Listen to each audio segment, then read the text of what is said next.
Hi friends, நீ நான் காதல் அப்கமிங் எபிசோட் என்னென்னு பார்க்கலாம். போலீஸ்காரங்க என்ன பண்ணுறாங்க, முரளியை அப்படியே வட்டமிட்டுறாங்க. ஒரு கட்டத்துக்கு மேலே அவருக்கு உடம்புக்குள்ளே போயிடுச்சு இல்லையா, அஞ்சலி கொடுத்தாங்களே தவறான மருந்து, அதனால் அப்படியே சோர்ந்துடுறாரு. அந்த சூழ்நிலையில் கூட அபி நீ என்னை மறந்துட்டியா, என்னை நீ வெறுக்கலையா, என்னை நீ விரும்பலையா அப்படி இப்படிங்கிறாங்க. ஐயோ நான் உன்னை எப்படி விரும்புவேன் அப்படி இப்படின்னு அபி சொல்லி அழுகுறாங்க. அதுக்கப்புறமா கொஞ்சம் கொஞ்சமாக அவர் தண்ணிலாம் அப்படியே மறந்து சரிஞ்சு விழுகிறாங்க. ஒருத்தவங்க கூட ஒரு சொட்டு கண்ணி தண்ணி விடவே இல்லைங்க முரளிக்காண்டி. ஏன்னா யாராவது ஒருத்தருக்காவது நல்ல பிள்ளையாக நடந்திருக்கணும். அங்கே சுந்தரிக்கு நல்லவனாக நடந்து என்ன புண்ணியம், அவளே ஒரு கேவலமான செயலில் செஞ்சுக்கிட்டு இருந்தா. அதனால தாங்க இவங்களுக்காக யாருமே இறக்கப்படலை, கண்ணீரும் சிந்தவில்லை. இங்கே பார்த்தீங்கன்னா அவியை நினச்சே தான் இன்னுயிரை என்ன சொல்கிறது மேலே விட்டுறாங்க. அதுக்கப்புறம் முரளி பார்த்தீங்கன்னா இந்த உலகத்தை விட்டே போயிடுறாருங்க. அதை பற்றி இவங்க அஞ்சலி பெருசாகவே கேர் பண்ணிக்கல. ஏன்னா அவன் ஒரு கேவலமானவன் அப்படிங்கிறது தெரிஞ்சு போச்சு இல்லையா, அதனால் ரொம்ப ஃபீல் ஆகாமல் ரொம்ப சந்தோஷப்பட்டுக்கிறாங்க. அடுத்து பார்த்தீங்கன்னா வளகாப்பு முடிஞ்சு நல்லபடியாக நாட்கள் போகுது. சில நாட்களுக்கு அப்புறம் பார்த்தீங்கன்னா குழந்தை பிறக்கிறதுக்கு ஆஸ்பத்திரி கூட்டி போகிறாங்க. அஞ்சலிக்கு வயிறு வலி வந்துடுது, பிரசவ வலி. அங்கே போனால் எல்லாரும் அப்படி பரபரப்பாக தவிதவிப்பாக இருக்கிறாங்க. பார்த்தா அழகான அவங்க அம்மா பெண் குழந்தையாக பிறக்குது. அப்படியே ரொம்ப சந்தோஷப்படுறாங்க. ஐயோ சூப்பர் சூப்பர்னு சொல்லிட்டு என் அக்காவுக்கு நல்லபடியாக எங்கள் அம்மா பிறந்துட்டாங்க. பார்த்தா ரொம்ப சந்தோஷம், ஆடுறாரு பாடுறாரு குதிக்கிறாங்க. அதே சமயம் அந்த வீட்டில் எல்லாரும் சந்தோஷப்படுறாங்க.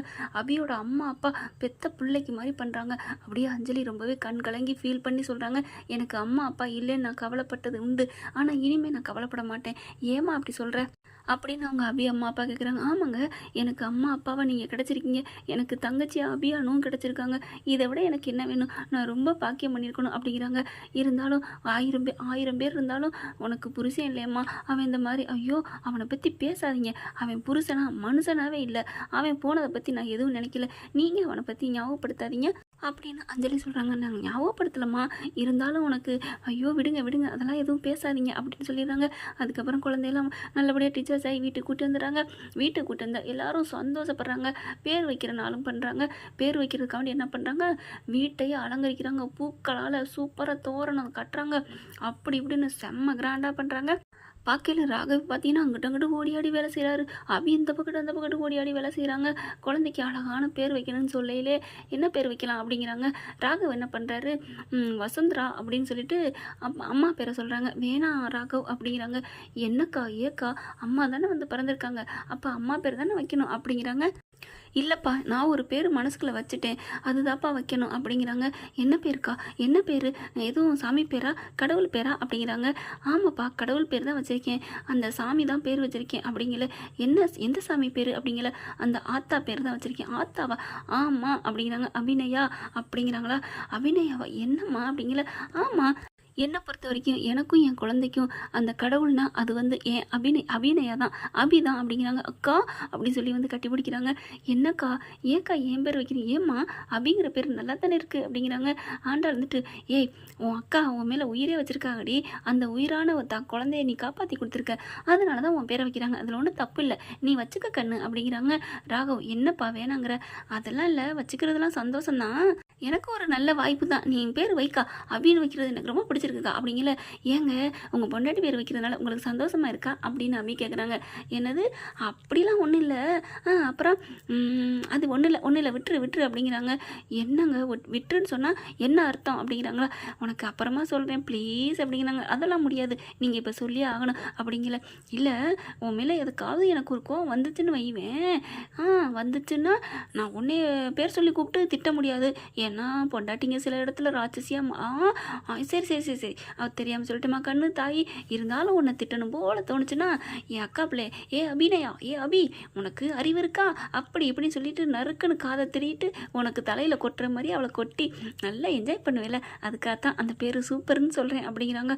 அட பாவி, நான் கூட பொண்டாட்டி பேர் சூப்பர்னு சொல்லின்னு பார்த்தா அப்படின்னு விரட்டிட்டு வராங்க, ஓடுறாங்க அங்கிட்டும் இங்கிட்டும். நல்லபடியாக அபிநயான்னு பேர் வச்சிடுறாங்க, சந்தோஷம் அடைகிறாங்க. அபிக்கு சந்தோஷம் தாங்கலை. அதுக்கப்புறம் பார்த்தீங்கன்னா என் குழந்தையவே நீங்கள் அழகா அப்படி 2 பேரும் மாறி கொஞ்சிக்கிட்டு இருக்காங்க. 24 மணி நேரம் ராகவ் வேலைக்கு போப்பா அப்படிங்கிறாங்க பாட்டி. இல்லை என் மருமகளை கொஞ்சிக்கிட்டே இருக்கணும் அப்படிங்கிறாங்க. ஏப்பா இதையே கொஞ்சிக்கிட்டு இருந்தால் சரியாக போமா, நல்ல புருஷன் முன்னாடி போங்க, மாற்றி மாமனும் அத்தையும் இந்த மாதிரி தாங்குன்னு தாங்குறீங்களே, பரவாயில்ல, என் பேத்தி கொள்ளு பேத்தி கொடுத்து வச்சவதான் அப்படிங்கிறாங்க பாட்டி. அதுக்கப்புறம் பார்த்தீங்கன்னா, "ஏப்பா நீ வேலைக்கு போணும். வேலைய போறத விட நீ என் புள்ளைய கொஞ்சிக்கிட்டு இருந்தா என்ன அர்த்தம்?" அப்படிங்கிறாங்க. "அப்புறம் வேற யார கொஞ்சணும்?" அப்படிங்கிறாங்க. "ஆமா அபி, என் மூத்த பிள்ளைய கொஞ்ச வேணாமா?" "மூத்த பிள்ளையா?" "ஆமா ராகவ் தான்." "ஆ" அப்படின்னு சொல்லி வெட்கப்படுறாங்க. "நீங்க போங்க, உங்களுக்கு ஒரு சர்ப்ரைஸ் வச்சிருக்கேன் உங்க ரூம்ல." அப்படிங்கிறாங்க. "என்னவா இருக்கும்?" "என்ன என்னக்கா என்னக்கா?" "நீ சாப்பிட்டு போ, அப்புறமா உனக்கு தெரியும்." அப்படிங்கிறாங்களா. சாப்பிட்டு முடிச்சுட்டு அந்த குழந்தைய தூக்கிட்டு போறாங்க. "அதெல்லாம் வேணாம். ராத்திரிக்கெல்லாம் அழுவா, உச்சா போவா, கக்கா போவா. அதுக்கப்புறம் பால் குடுக்கணும். அதெல்லாம் நான் பார்த்துக்கிறேன். நல்லா பால் குடியில மறக்கடிச்சக்கப்புறம் நீயே தூக்கி கொண்டு போய் வளர்த்துக்க தாயி." அப்படிங்கிறாங்க. அதுக்கப்புறம் "சரி சரி கிளம்பு." அப்படிங்கிறாங்க. அதுக்கப்புறம் பார்த்தீங்கன்னா, இவங்களுக்கு இருக்கிறக்குள்ள பால் நிறைய பாதாம் பால், பழம் அது இதுன்னு சொல்லிக்கொண்டு எல்லாம் வச்சுட்டு வந்துடுறாங்க. ரூமுக்குள்ள கதவை திறக்கிறாங்க. பார்த்தா பயங்கர தோரணங்கள், அவ்வளோ அழகா கட்டெல்லாம் அலங்கரிச்சிருக்காங்க. "என்னங்க இது? என்ன நடக்குது?" அப்படிங்கிற மாதிரி அப்படி கேட்குறாங்க. "எனக்கும் தான் தெரியல ராகவ்." அப்படிங்கிறாங்க. புரிஞ்சு போச்சு. எத்தனை நாளைக்கு என் குழந்தைய கொஞ்ச போற? என் பெரிய பிள்ளைய கொஞ்சன்னு அக்கா சொன்னாங்க. அது இதுதானா?" அப்படிங்கிற. ஆஹா நல்ல நேரம். "என் அக்கா நீ சாமிக்கா." அப்படின்னு கதவை சாத்துறாங்க. அதுக்கப்புறம் அப்படியே ஒரு மாதிரியா பார்க்க, இவங்க பின்னாடியே போக, அவங்களும் பின்னாடியே போக, அபி மட்டும் கொஞ்சம் முறைச்சிக்கிட்டு செல்லமா அப்படி திரும்பிக்கிறாங்க. "ஏய் என்ன என்னாச்சு?" அப்படிங்கிறாரு ராகவ். "ஆமா நீங்க கீழே அப்போ சொன்னீங்க, என்னால் தாங்க முடியல தெரியுமா." "ஏன்டா ஏன்டா பொன்வண்டே என்னாச்சு என் செல்லத்துக்கு?" அப்படிங்கிறாங்க. "ஆமாம் நீங்கள் அபின்னு என் மேலே கோவம் வந்து அடிக்கிறதுக்கும் திட்டுறதுக்கும் அந்த பேர் வைப்பேன்னு சொல்லிட்டீங்க. என் பொண்டாட்டி பேர் எனக்கு பிடிச்சிருக்கு, இன்னொருத்தவங்க வைக்கிறதுல எனக்கு ரொம்ப சந்தோஷம்னு சொல்லலை." அப்படிங்களே. "ஏய் என் பொன்வண்டே நான் சும்மா சொன்னேன்டி, அதுக்காக நீ கோச்சிக்கலாமா? உண்மையிலே என் மனசை தொட்டு சொல்கிறேன், அபிங்கிற பேர் எனக்கு ரொம்ப பிடிச்சிருக்குடி, உன்னை கலாய்க்கிறதுக்கு சொன்னேன்டி." அப்படிங்கிறாங்க. "நிஜமாவே கலாய்க்க சொன்னீங்களா?" "ஆமாம் கலாய்க்கிறதுக்கு தான் சொன்னேன்." அப்படிங்கிறாங்க. "போங்க நான் உங்களோட பேச மாட்டேன்." அப்படி சொல்லி பறக்க, "ஏய் பொன்வண்டு பறக்காத பறக்காதன்னு" பின்னாடியே ஓடுறாரு. அதே சமயம் இங்கிட்டு அனு, ஆகாசு 2 பேரும் பேசிகிட்டு இருக்காங்க. எல்லாம் நல்லபடியாக ஃபங்க்ஷன் முடிஞ்சிருச்சு. ஆனால் என்ன ஒன்று, அம்மா தான் இல்லை அப்படின்னு சொல்லிக்கிட்டு இருக்காங்க. அதாவது அத்தை இல்லை அப்படிங்கிறாங்க. "ஐயய்ய நீ அத்தைன்னு என்ன சொல்லிக்கிட்டு இருக்கியா?" "ஏங்க என்னதான் இருந்தாலும் இவ்வளோ ஒரு தங்கமான புருஷனை பெற்று கொடுத்தது என் அத்தை தானே. அதுக்காகவே நான் அவங்க என்ன தப்பு பண்ணாலும் மன்னிக்கலாம்னு நினைக்கிறேன்." "நீ மன்னிக்கிறமா? அது உன்னோட பெருந்தன்மை. அதை நான் தப்பு சொல்லலை. ஆனால் அம்மா திருந்தி வந்திருந்தா மன்னிச்சு ஏற்றுக்கலாம். ஆனால் திருந்த மாட்டாங்களே, அதெல்லாம் திருந்திடுவாங்க." "எப்படி நீ சொல்கிற?" "ஆமாம் பாட்டி தான் இல்லை உண்மையை சொல்லிட்டாங்கல்ல. அவங்க இங்கே வந்து பழி வாங்குறதுக்கு காரணம் உள்நோக்கமே அவங்க அக்கா இறந்து போனது தானேங்க. அதனால தானேங்க அவங்க அப்படி பழி வாங்கினேன்னு சொன்னாங்க. இப்போ தான் அது நாங்கள் காரணம் இல்லை அப்படின்னு பாட்டி சொல்லிட்டாங்க. இனிமேல் அவங்க திருந்தி தாங்க வருவாங்க." அப்படிங்கிறாங்க. "என்னம்மா திருந்தி வந்தால் எனக்கு சந்தோஷம் தான்." அப்படிங்கிறாங்க ஆகாசு. "அது சரி, அங்கே அக்காவுக்கு ராகவுக்கும் அபிக்கும் நம்ம எல்லா இதுவும் அலங்காரம்லாம் பண்ணி வச்சுட்டு வந்துட்டோம். அதை பார்த்தோன்னே எனக்கும் ஒரு மாதிரியா." அப்படிங்கிறாங்க. "ஆ என்ன பைய பிள்ளை ரொம்ப இதுவாக பண்ணுறீங்க? நீங்கள் என்ன உங்களுக்கு இதை ஃபஸ்ட் நைட்டா? நமக்கு தான் எப்போவும் ஃபஸ்ட் நைட் நடந்துருச்சே, அவங்களுக்கு தான் நடக்கலை, அவங்களுக்கு ஓகேங்களா, உங்களுக்கு?" அப்படிங்கல. அதெல்லாம் முடியாது, நமக்கு எல்லா நாளும் ஃபஸ்ட் நைட்டு தான்." அப்படின்னு சொல்லிட்டு அணுவை கட்டி பிடிச்சிக்கிறாங்க. "சும்மா இருங்க விடுங்க." அப்படின்னு சொல்லிக்கிறாங்க. இங்கிட்டு அதே சமயம் அபி ராகம் ஓடி பிடிச்சி விளையாடுறாங்க. அடுத்து பார்த்தீங்கன்னா, "நீ பாருமா நில்லுமா." அப்படின்னு சொல்லி உட்கார வைக்கிறாங்க. "போதும் அபி, நம்ம 2 பேருக்குள்ள சண்டை ஊடல் கூடல் வந்ததெல்லாம் போதும். இனிமேல் நம்ம என்னைக்கும் எக்காலத்துக்கும் எக்காரணத்தை கொண்டும் நம்ம சண்டை போடவே கூடாதுடா." அப்படிங்கிறாங்க. இந்த முரளியை நினச்சி எவ்வளோ கஷ்டமாக இருக்குது தெரியுமா, அவன் என்னென்ன இப்படி பண்ணிட்டான் அப்படின்னு சொல்லிட்டு இருக்காங்க. உடனே அபி என்ன பண்ணுறாங்க, "ஏங்க இப்போ கேடுகட்ட கேவலமான அவனை போய் இந்த சமயம் நினைக்கிறீங்க?" அப்படிங்கிறாங்க. "இல்லை அபி, அவன் என்னென்ன தகுடுத்தட்டம் வேலை பண்ணியிருக்கான், ஆனாலும் அதை தைரியமாக ஒத்துக்கிறான் பார்த்தியா. ஆனால் அக்கா இவ்வளோ தைரியமாக பண்ணுவாங்க நான் நினச்சி கூட பார்க்கவே இல்லை." அப்படிங்கிறாரு. "ஆமாங்க, ஒரு மனுஷன் நல்லவனாக இருந்தால் அவனுக்காக காலை கழுவலாம். ஆனால் இவன் கொலகாரங்க என்னென்ன பண்ணணும், அதுக்கு அக்கா பண்ணது கொஞ்சம் மனசுக்கு கஷ்டமாக இருந்தாலும் அது என்னமோ அவங்க மனசு பிரகாரம் சரின்னு தான் தோணுது." அப்படின்னு அபி சொல்கிறாங்க. அதுக்கப்புறம், "சேச்சே நம்ம நல்ல நேரத்தில் அவன் இல்லாமல் கூட போனாலும் அவனை பேசி நம்ம மூட அவுட் ஆயிடுச்சு போ." அப்படின்னு சொல்லிட்டு ராகவும் அபியும் ரொம்பவே நொந்துக்கிறாங்க. "சரி சரி விடுங்க, நம்ம என்ன வேணுங்கன்னு அவனை பேசணும்." அப்படிங்கிறாங்க.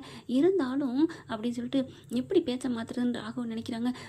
பொன்வண்டு இங்கே வா வா, உன் கண்ணு இருக்குது பார்த்தியா, அப்படியே அது பொன் வண்டு." அப்படிங்கிறாங்க. "வண்டு என்ன ஆகும் தெரியுமா, என்ன பண்ணும், அப்படியே தொடையில் அப்படியே தொலாச்சி எடுத்துரும்." அப்படின்னு ராகவத்தோடைய பிடிச்சி கிள்றாங்க. ஐயோ அம்மா அப்படின்னு சொல்லிட்டு விழுக போறாரு. அப்படியே அபி மேல சரிஞ்சிடுறாங்க.